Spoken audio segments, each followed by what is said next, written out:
झारखंड राज्य तक एक बड़ी चर्चा और बहस का विषय बन चुका है। 3 पन्ने का यह कानून कितनी पेच पैदा करता है, इस पेच को भी हम समझेंगे।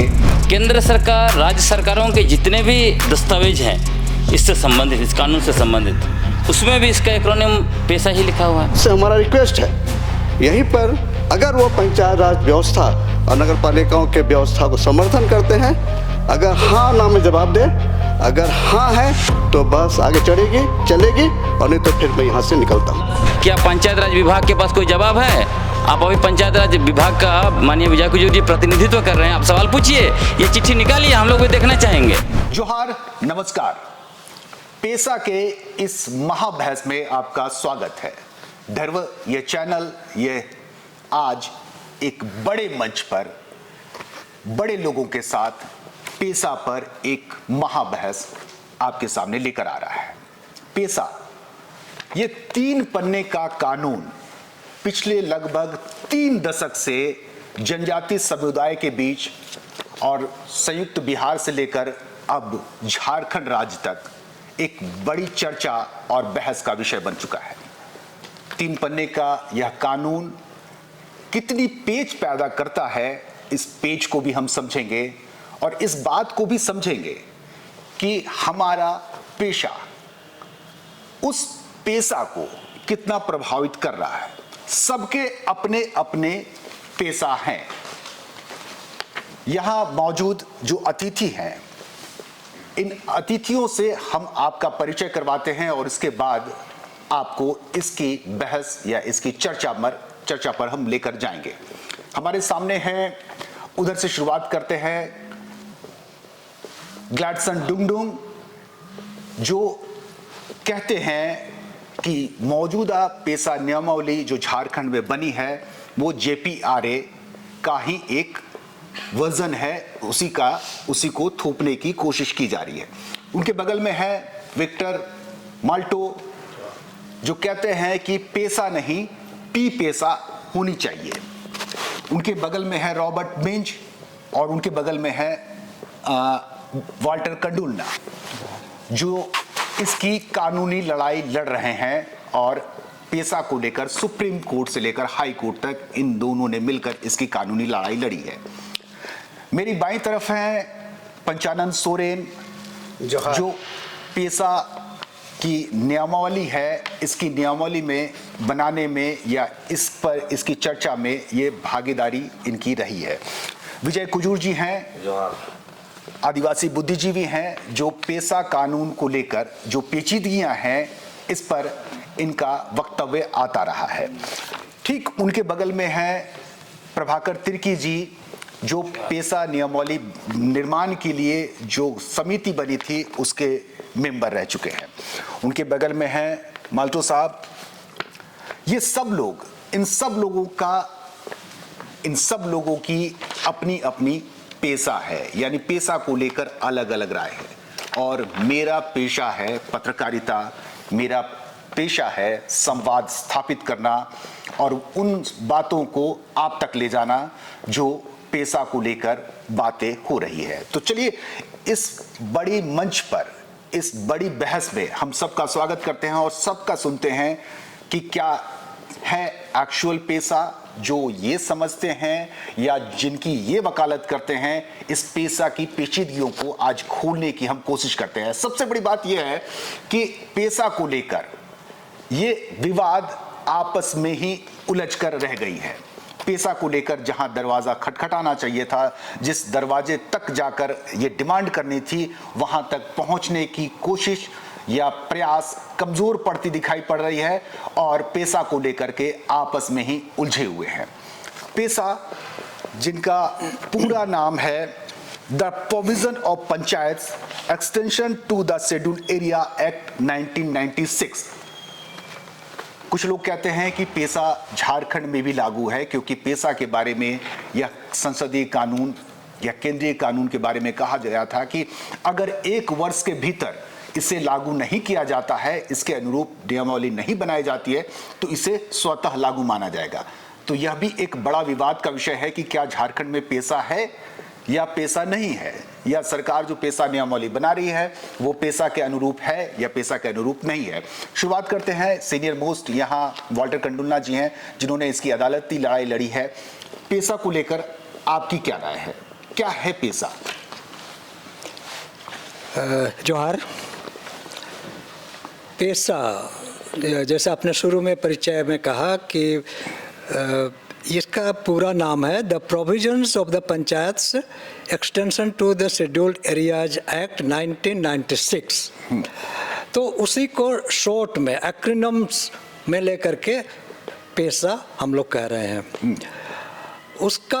उसकी शुरुआत कैसे हुई? ये भूरिया कमेटी से 1995 में जो रिपोर्ट सबमिट हुआ उसके आधार पर ये पेशा का शुरुआत हुआ। क्योंकि संविधान का अनुच्छेद 243 M4B वो स्पष्ट कहता है कि इस पर जो विस्तार किया जाएगा पंचायत व्यवस्था का, जो कि 243 से शुरू होता है, उसका विस्तार के शेड्यूल्ड एरिया में जो विस्तार होगा वो संसद ही बना सकती है और कोई नहीं।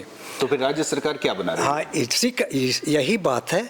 JPRA1 तो आपका आया 2001 में, तो वो तो बहुत बाद में आया, जबकि इस कानून में ये 1996 में ही आ गया। ये ऑलरेडी 1996 में आया था, और जबकि JPRA1 2001 में आता है। और जबकि इसका पांचवी धारा ये कहता है कि 1 साल के अंदर जो भी अगर चल रहे हो तो उसको इस कानून के अनुरूप, पेशा के अनुरूप ये बना लेना चाहिए था। और नहीं होता 1 साल के अंदर, वो ऑटोमेटिक स्वतः लागू है।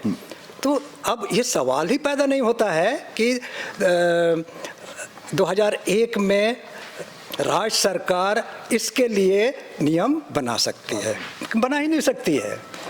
कानून के रूप में उसको कोई अधिकार ही नहीं है। क्योंकि और एक अनुच्छेद है संविधान का अनुच्छेद 243 M1, वहाँ कहता है कि इस पर शेड्यूल्ड एरिया में ये जो प्रावधान है, पंचायत के प्रावधान यहाँ पर लागू नहीं होंगे। यानी स्टेट गवर्नमेंट ने लास्ट 1.5 साल में जो एक्सरसाइज किए वो एक्सरसाइज बेकार है। वो बेकार है, वही तो सवाल हम लोग इसी के लिए लड़ रहे हैं। और आज से नहीं, शुरुआत से ही वासुदेव बेसरा एक पिटिशनर थे, उन्होंने भी इसी को कहा है कि इसी को चैलेंज किया।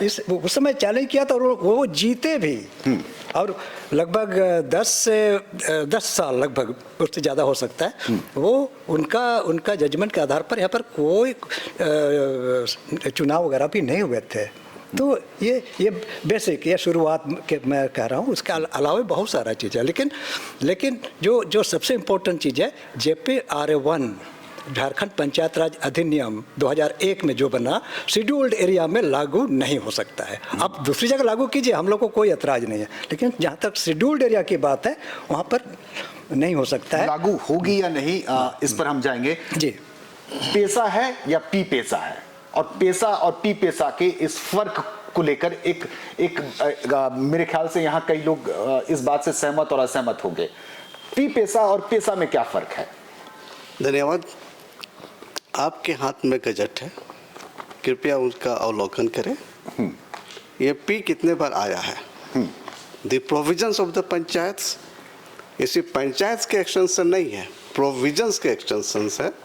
और कुल 23 प्रोविजंस का एक्सटेंशन है, जिससे हमारी जल जंगल जमीन के साथ साथ भाषा, संस्कृति, रीति रिवाज, परंपरागत स्वशासन व्यवस्था, कस्टमरी लॉ बचाए जाएंगे। पी पेशा इसलिए हम कहते हैं कि the provisions of the municipality extension to सिलोरिया बिल अभी तक पेंडिंग है। क्योंकि यानी पेशा की बात करना एक अधूरी बात है, अधूरी बात है। ये पूरी बात नहीं है। हाँ, जब तक हम पी पेशा नहीं कहते हैं। पी पेशा जब प्रोविजंस का एक्सटेंशन है, और प्रोविजंस की को ही अगर हम छोड़ देंगे तो संविधान का उद्देश्य 73rd और 74th अमेंडमेंट के उद्देश्य खत्म हो जाते हैं। आज आप देखेंगे कि 5वें अनुसूचित क्षेत्र में सामान्य ग्राम पंचायतों के व्यवस्था पर भी रोक है और नगर पंचायतों के प्रावधानों पर भी रोक है।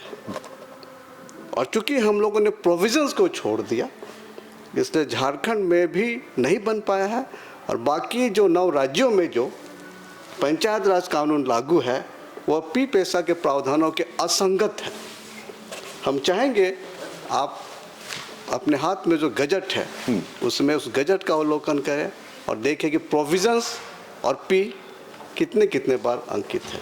अगर पी 2 बार लिखा गया है तो हमें पी पेशा 1996 कहने की ज़रूरत है, क्योंकि इसके पीछे जो ज़मीन लुटेरे हैं, खनिज लुटेरे हैं, हमारे संस्कृति को लूटने वाले लोग हैं, हमारी नौकरी को लूटने वाले लोग हैं, उनकी बुद्धि, उनकी ताकत, उनकी सोच मजबूत होगी अगर हम पी पेशा नहीं बोलेंगे तो। इसलिए हम पी पेशा पे अडिक्ट हैं। बात तो आप इसी की कर रहे हैं ना, इससे अलग तो नहीं कर रहे हैं। नहीं, आपको हम पहले भी बताए थे सभी चैनलों के माध्यम से कि भारत सरकार या राज्य सरकार पहले तो पी पेशा 1996 से पी को हटा दिया, प्रोविजंस हटा दिया गया, उसके बाद 1996 को हटा दिया गया, उसका फिर इस सरकार में SA यानी शेड्यूल एरियाज़ को हटाते हुए पेशा एरिया कहा जाने लगा। ये बहुत बड़ी संकट है। अगर आप बहुत गौर से देखेंगे तब हमारे पी पेशा बोलने का मतलब समझ में आएगा। प्रोविजंस का एक्सटेंशन है, ये पंचायत राज का एक्सटेंशन नहीं है। आप लोगों में से कोई इनकी बात से सहमत या असहमत हो? बिल्कुल असहमत है। हाँ, लाइए। क्या आपके क्या तर्क हैं? पी पेशा और पैसा, चूँकि कॉन्स्टिट्यूशनल एक्रोनियम जब पेशा कहा जा रहा है, हम कितना बार पी आया है उससे हमको नहीं लग रहा है कि ये कोई अपने से बनाया हुआ है कि पी कितना बार आ रहे हैं, उसके बाद टी कितना बार आ रहे हैं। ये एक अपने आप में एक बनाया हुआ जैसा लगता है। जब बाकी यानी कि कॉन्स्टिट्यूशनल पे जब पेशा कहा जा रहा है शॉर्ट पे, संक्षिप्त, जैसे एक्रोनियम संक्षेपण, अगर पेशा कहा जा रहा है बाकी 8 राज्यों में भी या 10 पेशा राज्य में भी, तो हमको लग रहा है कि ये पी पेशा में मतभेद पेशा और पी पेशा में हो सकती है। इस तरह का अगर शब्द हम लोग उपयोग करते हैं तो पी पेशा में जनता को ये लगता है कि कोई दूसरा कानून होगा। मैं इसीलिए मैंने विक्टर जी से ये कहा कि बात आप इसी की कर रहे हैं या कोई दूसरी चीज़? बिल्कुल। अगर मैं तो ये कहूँगा कि पेशा जो है, पेशा जो आप देख रहे हैं, मैं भी कहूँगा ही पूरा पे, the provisions of the panchayat extension to the schedule area act 1996, that is PESA, यानी हाँ, and the content of that PESA वो पूरी इसके अंदर है। अगर पी पैसा के अंदर कोई दूसरा कंटेंट है तो मैं कहूँगा वो सामने रखे, तो इसीलिए मैं पी पैसा को खारिज करता हूँ। मतलब बात वो भी इसी की कर रहे हैं, आप भी इसी की कर रहे हैं। बिल्कुल, यानी दोनों ही बातों में पेशा का ही जिक्र है, एक एडिशनल पी आ जा रहा है। कुछ कहना चाह रहे हैं गुलाबचंद जी?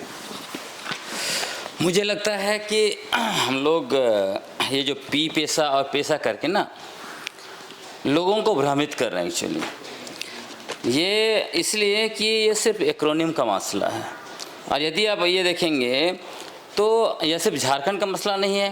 पेशा कानून देश के 10 अनुसूचित राज्यों का मसला है, और सभी राज्यों में, न सिर्फ इस देश में बल्कि अंतर्राष्ट्रीय स्तर पर इसका एक्रोनियम पेशा के रूप में स्थापित है। पहली बात तो वह है। दूसरी बात यह है कि केंद्र सरकार, राज्य सरकारों के जितने भी दस्तावेज हैं इससे संबंधित, इस कानून से संबंधित, उसमें भी इसका एक्रोनियम पेशा ही लिखा हुआ है। तीसरी बात यह है कि जितने भी पुस्तकें लिखे गए हैं उसमें उठा के देखिए, पेशा ही लिखा हुआ है। चौथी बात यह है कि विक्टर माल्तो साहब का जो संगठन है बुद्धिजीवी मंच, जिन्होंने केस लड़ा है, मैं आपको एक केस का रेफर कर रहा हूँ। ये है आपका प्रभु निरंजन सामुएल बनाम ये जो स्टेट ऑफ झारखंड वाला मसला था। इसमें क्या है, हाई कोर्ट को ये समझा नहीं पाए कि वो पी पेशा कहा जाए। इसमें स्पष्ट लिखता है, देखिए इसमें क्या लिखता है, शॉर्ट में पढ़ दे रहा हूँ। The provisions of panchayat extension to the schedule area act PESA in short. और आगे भी लिखता है, आगे मैं आपको बता रहा हूँ, आगे भी लिखता है सेम चीज। यही PESA provisions of the panchayat extension to the schedule area act 1996 hereinafter refer to the PESA act 1996 for the sake of brevity, सिर्फ संक्षेपण के लिए। तो इसमें विवाद पैदा करना मुझे नहीं लगता कोई बड़ी मतलब बहुत बड़ी समझदारी है। हमें सिर्फ और सिर्फ लोगों के समक्ष जो इसमें जो समस्या पैदा हो रहा है उसको जो है कि हमें ठीक करना चाहिए, क्योंकि इससे आप पैसा कहिए पी पैसा कहिए, उसको दूसरी तरह से ऐसे आप समझ सकते हैं। एक बच्चा है, माँ बाप एक नाम देते हैं, कभी कभी पिताजी अलग निक नेम देता है, माँ भी देता है, उनके दोस्त देते हैं अपना दुल्हन, कोई हाँ आप बताइए, आप कोई बोले कि यही नाम चलेगा, दूसरा बोले नहीं, दोस्त बोले नहीं यही नाम से पुकारा जाएगा, ये तो सिर्फ जबरदस्ती करना हुआ। मेरे ख्याल से लगता है ये समझदारी नहीं होगी, हमें एक दिशा में जाना चाहिए, पैसा स्थापित है। अब हम विषय वस्तु को चेंज, जी प्लीज। देखिए, अगर लोगों को लगता है कि पैसा पी पैसा एक ही है, और आज तक सभी जान रहे हैं कि झारखंड में पैसा नियमावली नहीं बनी है, तो आज तक लोग कहाँ थे? यह जाहिर है कि 3-3 बार अनुसूचित क्षेत्रों में बिना नियमावली के चुनाव हो गया। कहाँ थे ये सभी लोग, पी पैसा और पैसा पे अंतर करने वाले लोग? अगर आप समझते हैं कि पैसा पी पैसा एक है, तो पूरे लोगों से हमारा सवाल है, क्या वे अनुसूचित क्षेत्रों में त्रिस्तरीय पंचायत राज व्यवस्था और नगर पालिकाओं के व्यवस्था का समर्थन करते हैं या नहीं करते? हाँ और ना में जवाब दें। अगर वो अनुसूचित क्षेत्रों में ग्राम पंचायत और नगर पालिकाओं के स्थापना को समर्थन करते हैं, तब आगे की बहस को रोक दी जाए, क्योंकि हमारा स्टैंड है कि अनुसूचित क्षेत्रों में त्रिस्तरीय पंचायत राज व्यवस्था और नगर पालिकाओं के व्यवस्था पर संवैधानिक रोक है। उसके बाद ही माननीय संसद ने अनुच्छेद 243(m)(4)(b) के तहत यह पी पैसा अधिनियम 1996 बनाया। जहाँ तक हाउस से हमारा रिक्वेस्ट है, यहीं पर अगर वो पंचायत राज व्यवस्था और नगर पालिकाओं के व्यवस्था को समर्थन करते हैं, अगर हाँ ना में जवाब दे, अगर हाँ है तो बस आगे चलेगी, और नहीं तो फिर मैं यहाँ से निकलता हूँ। लास्ट में मैं वोटिंग जरूर करवाऊंगा। मैं ये वोटिंग की बात नहीं है। मैं आपने सुरेंद्र जी देखिए, हाँ मैं ये वोटिंग की बात ही नहीं है यहाँ ना। अभी बोल रहे हैं रात है, लोग आप वोटिंग कराओगे, वो लोग कहेंगे रात है, तो मैं क्या करूँगा? मैं आप ये बताओ कि पी एक बार है कि 2 बार है? दर्शकों को आप ये बताओ, पी एक बार है कि 2 बार है? वो तो स्पष्ट लिखा हुआ है। हाँ, 2 बार है या 1 बार है?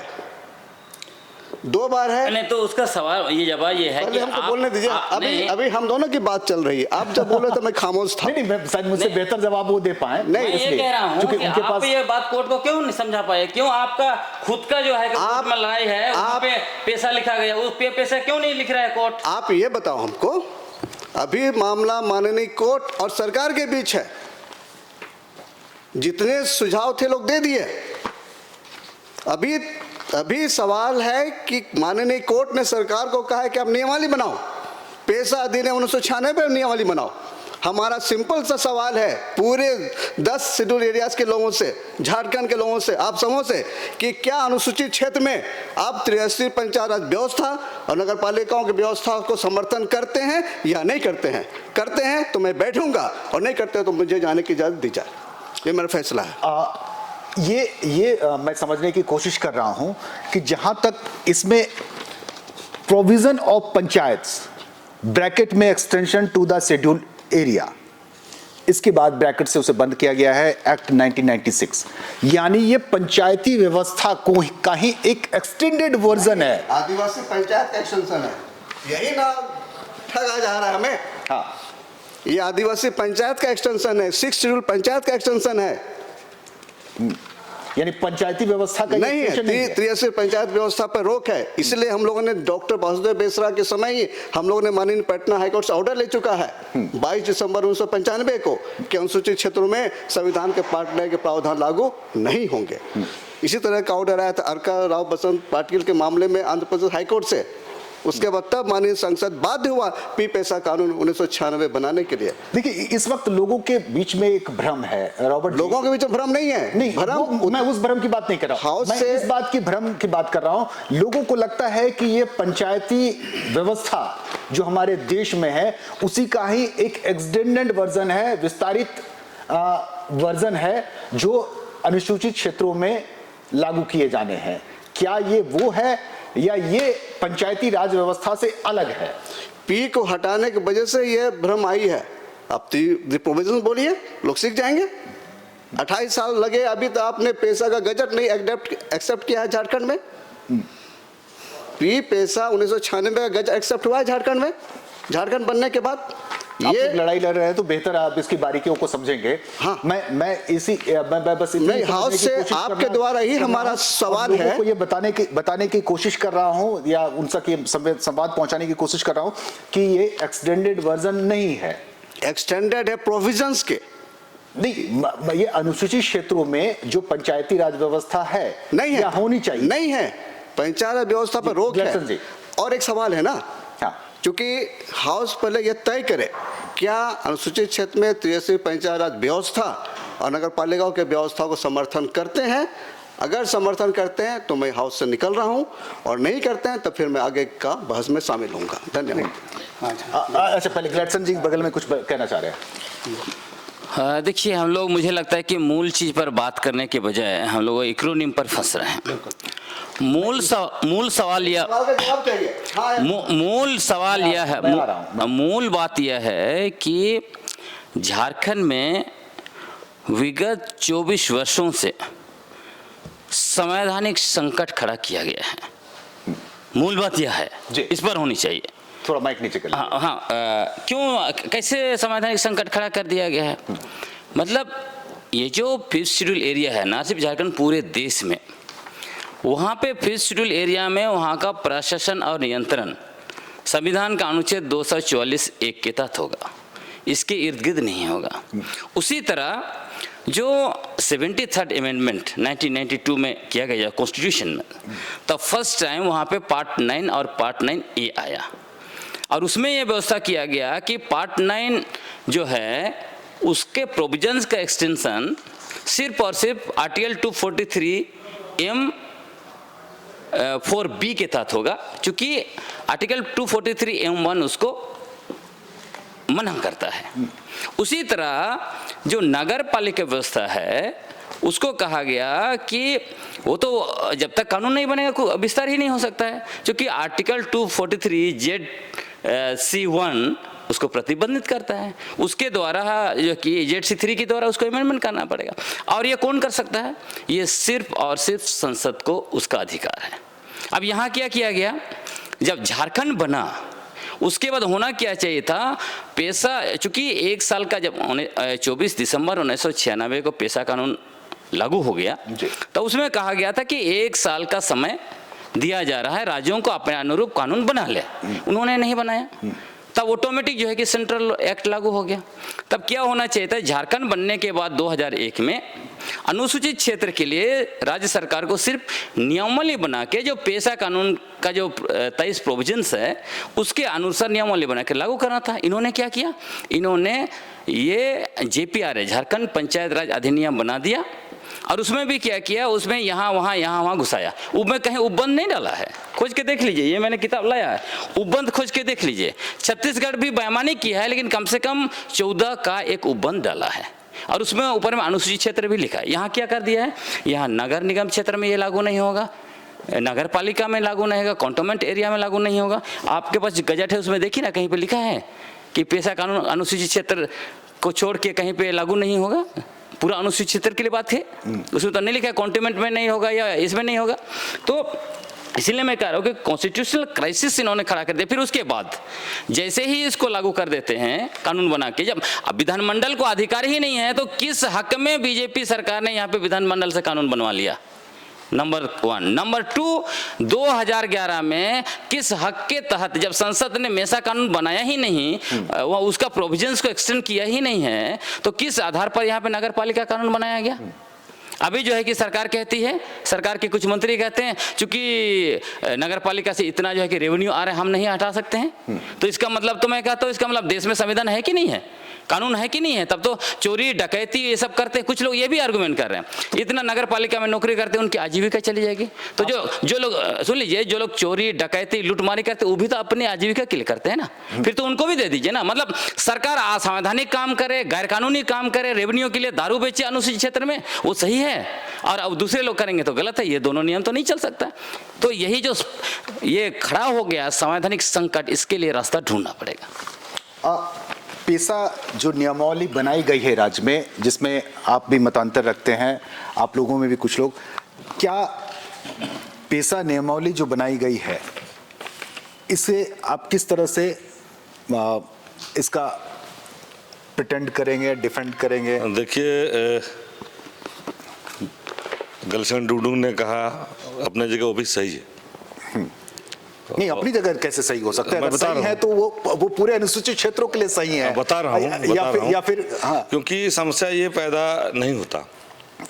एक हाई कोर्ट के जजमेंट है जिसका रेफरेंस आपका गुलशन डुडू ने दिया, जो उसमें एक पिटिशनर आपका श्री प्रेमचंद मुर्मू भी है, मतलब बुद्धिजीवी मंच है ना, और सुरीन का। एक मिनट हमको बोलने दीजिए। नहीं, जो हमारे प्रश्न से बात नहीं बोल सकते ना। ठीक है, आपका यहाँ जजमेंट है ही नहीं। आपका ठीक, आप नहीं है तो प्रेमचंद मुर्मू इसके पिटिशनर है और सुरीन जी पिटिशनर, दो अलग अलग।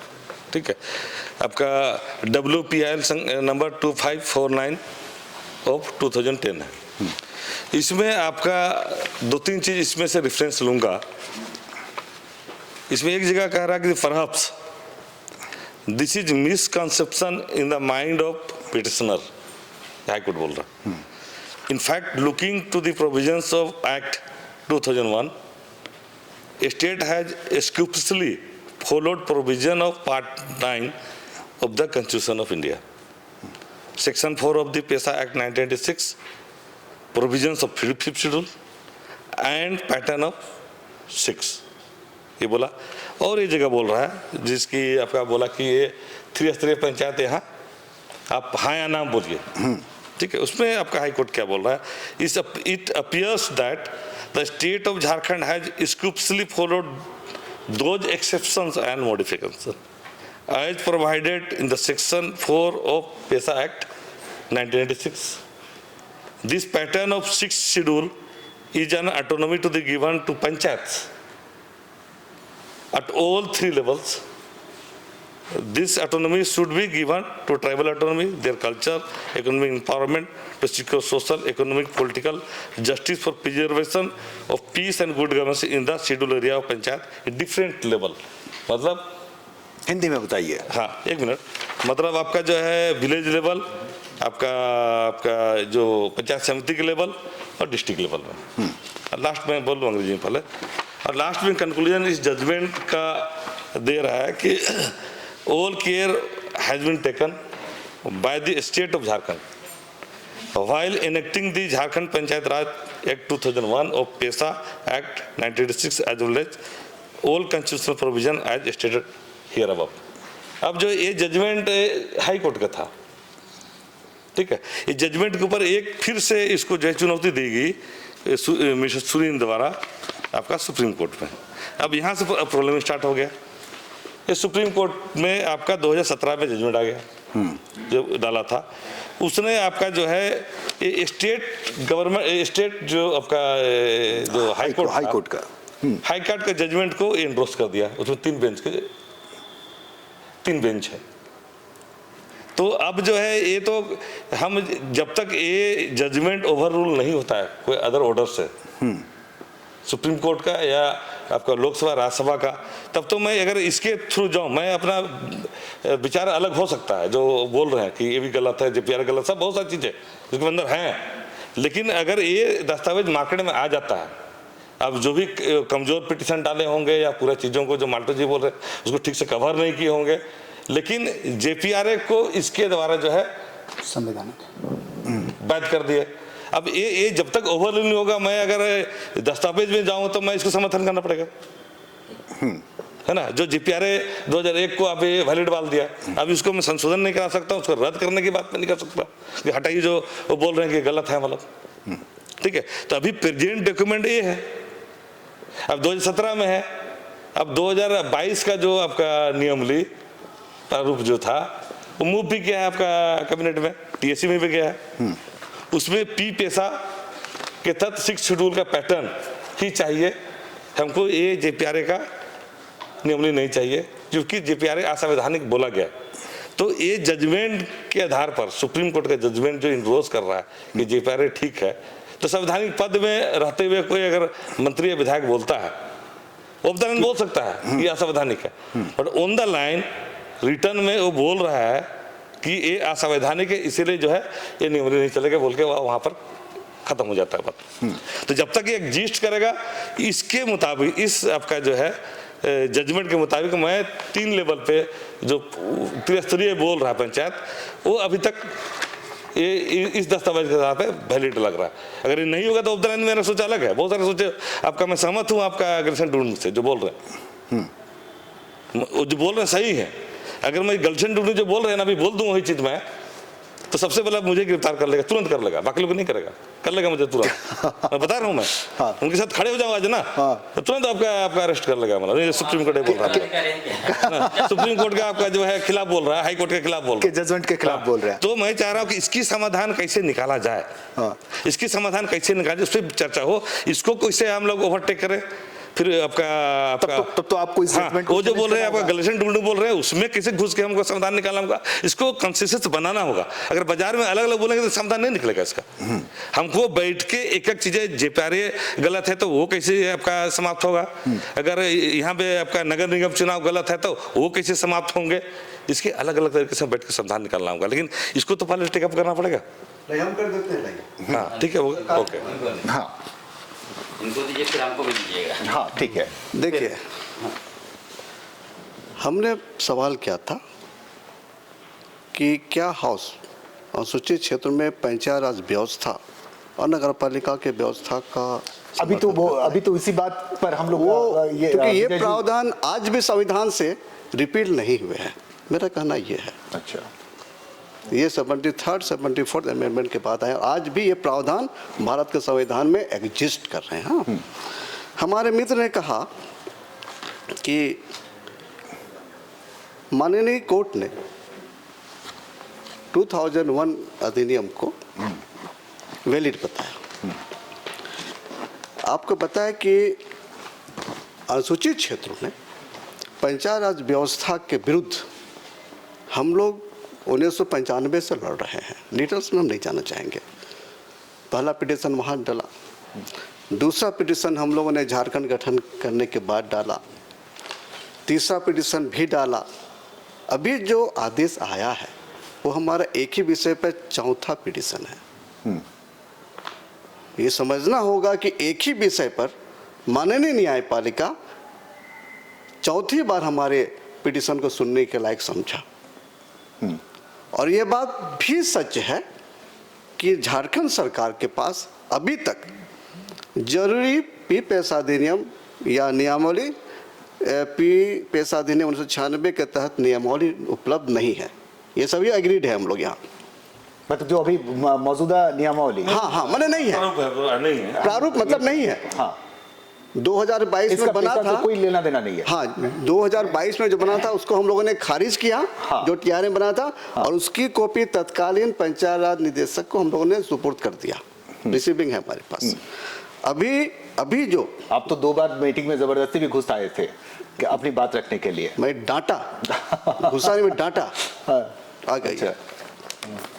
12 नंबर में लिखा है हम लोग के पीआईएल में लिखा है कि prior to creation of the state of Jharkhand गठन के पहले the panchayat extension to civil areas PESA act 1996 was already in operation, संचालन में था राजगठन में पहले।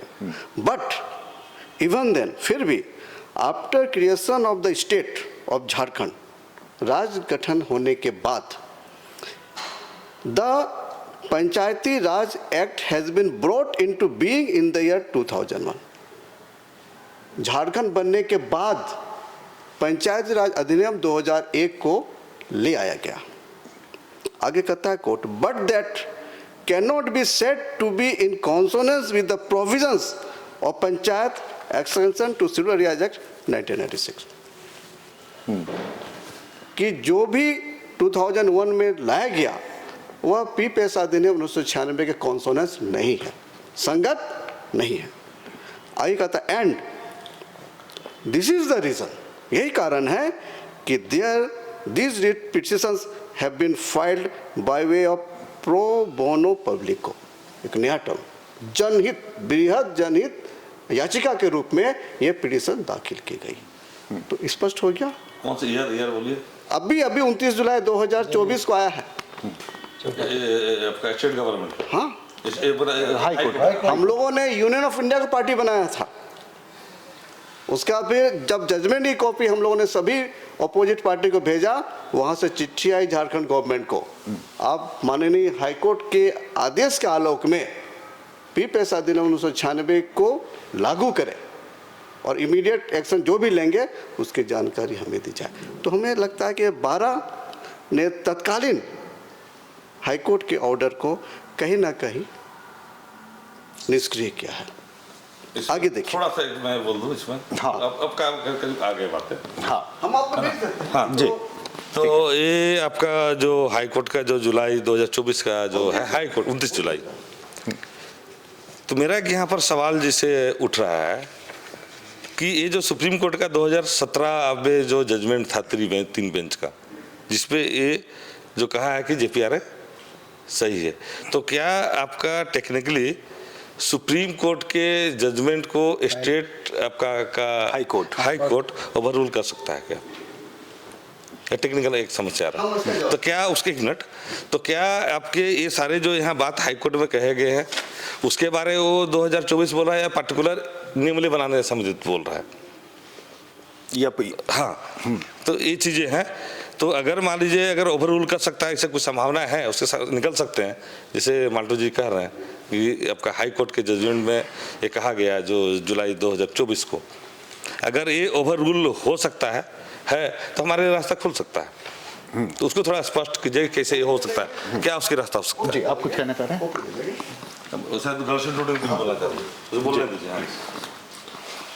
देखिए, जो माल्टो साहब बोल रहे हैं तो वही जो मेन पिटिशनर वाल्टर कंडुलना और रॉबर्ट साहब हैं वही वाला केस को बोल रहे हैं। और इसको लेके वो मैडम जो है कि डायरेक्टर बहुत बार ये बोल चुकी है उसको लेके, है ना। अब इसमें जो 2 चीज़ें हैं, एक तो आप जो जिसको आप कह रहे हैं ये जो आपका ये सूरिन साहब का केस में जिसको आपने रेफर किया है, दोनों चीज़ को, एक तो सुप्रीम कोर्ट का ये समझना पड़ेगा जो राकेश कुमार बनाम यूनियन नहीं, वो समझने के लिए नहीं, हम समझ रहे, वो भी उसको भी हम समझ रहे हैं, लेकिन ये चूंकि उसको हवा बनाया जा रहा है कि सुप्रीम कोर्ट और हाई कोर्ट ने बोला है। राकेश कुमार बनाम यूनियन ऑफ इंडिया वो सिर्फ पेशा का सेक्शन 4G से संबंधित है। उसी तरह ये वाला जो है वो भी पेशा का सिर्फ एक सेक्शन से संबंधित है, मतलब 4O है ना, पूरा पैसा है ही नहीं। उसी तरह जो है आप इसमें 2 चीज़ दीजिए, एक तो यह है जैसे आपने कहा, यहाँ कोर्ट ने कहा है कि एवरीथिंग ऑल प्रोविजन तो नहीं, लेकिन उसका मतलब वही है कि ऑल प्रोविजंस ऑफ पैसा is taken care of in the JPRA। तो इसमें मुझे लगता है कि जो पिटिशनर थे, क्या उन्होंने उसको चैलेंज किया सुप्रीम कोर्ट में, चूंकि उस JPRA में तो है नहीं वो, और कॉन्स्टिट्यूशनल वैलिडिटी JPRA का है नहीं। और दूसरी बात जो सुप्रीम कोर्ट जिसको आप बोल रहे हैं 17 का, उसमें यहाँ पे सुप्रीम कोर्ट ने बस इतना ही कहा, हमारे पास कुछ नहीं है इसे सुनने के लिए, इसलिए हम नहीं सुनेंगे। इसमें कभी नहीं लिखा है कि JPRA constitutionally valid for 5th schedule area, और इसमें भी कहीं नहीं लिखा है कि JPRA is valid for 5th schedule area, है ना। सिर्फ इतना ही कहा कि everything is taken care of पैसा इन द JPRA। अब इसको ये मान लेना कि इसने कहा कि कॉन्स्टिट्यूशनली वैलिड है JPRA अनुसूचित क्षेत्र के लिए, ये मिस इंटरप्रिटेशन है। तीसरी बात, आप कह रहे हैं कि आप आधार तो सुप्रीम कोर्ट खारिज किया, उसको नहीं माना, इसका मतलब भाई आधार ये है आप जो कह रहे हैं, ये जो है 26 फरवरी 2015 का, ठीक है ना, सूरिन केस, जिसका आप रेफरेंस दे रहा। अब सूरिन केस का डेट देखिए 26 फरवरी 2015। फिर जो है कि एक जॉइंट सेक्रेटरी की चिट्ठी है, उसका डेट बताते हैं 4 सितंबर 2015। इसमें क्या कहा है जॉइंट सेक्रेटरी ने? अगर यही मतलब रहता आधार, यही मूल रहता, तो इसमें विधानसभा का जॉइंट सेक्रेटरी आपका पंचायत राज डायरेक्टर को चिट्ठी लिखते हैं। वो क्या लिखते हैं, मैं पढ़ देता हूँ। वो लिखते हैं, डेट है 4 सितंबर 2015। आपका जजमेंट है ये 10 फरवरी 2015। ये सितंबर की चिट्ठी है। वो लिखते हैं, जहां तक अनुसूचित क्षेत्र के संबंध में इसका कतिपय संवैधानिक प्रावधानों यथा 243M और 244(1) के भाग का की कंडिका 4 एवं 5 तथा 254 के अनुसूचित क्षेत्रों के संबंध में कतिपय संवैधानिक प्रावधान किए गए हैं, जिसका अनुसरण किया जाना आवश्यक है। यहाँ पर अब उसमें आगे देखिए क्या लिखते हैं, आगे मैं पढ़ देता हूँ पूरा। समिति से प्राप्त निर्देश के आलोक में, इस प्रावधान के आलोक में विभाग से प्राप्त जानकारी प्राप्त किया जाना समीचीन प्रतीत होता है। इस संदर्भ में समिति विभाग से जानकारी प्राप्त करना चाहती है कि 244(a) के भाग का कंडिका 4 के आलोक में माननीय राष्ट्रपति की आवश्यक सहमति प्राप्त की गई है या नहीं।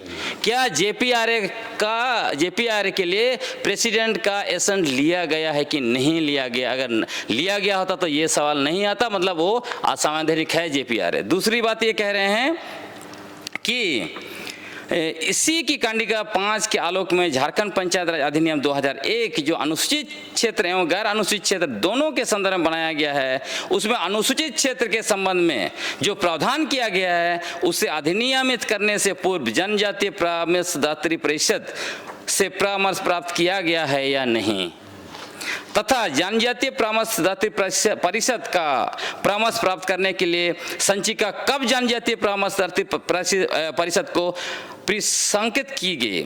इस समय जनजातीय परामर्शदात्री परिषद के अध्यक्ष एवं सदस्य कौन कौन थे, साथ ही जनजातीय परामर्शदात्री परिषद का परामर्श किया था। इतना सारा सवाल क्यों उठ रहा? अगर यही इसी को अगर मान लिया जाता यही फाइनल है तो इतना सवाल क्यों उठाया गया? क्या पंचायत राज विभाग के पास कोई जवाब है? आप अभी पंचायत राज विभाग का माननीय विजय कुजूर जी प्रतिनिधित्व कर रहे हैं, आप सवाल पूछिए, ये चिट्ठी निकालिए, हम लोग भी देखना चाहेंगे। कुछ बोलना चाहेंगे? एक छोटा सा विराम लेते हैं। इस विराम एक छोटा सा विराम लेते हैं। इस विराम के बाद ये बड़ी बहस, ये महाबहस जारी रहेगी और हम जो लोग यहाँ बैठे हैं आज पेशा के पूरे पेचीदगियों को खोलकर आपके सामने रखेंगे। एक छोटा सा विराम लेते हैं।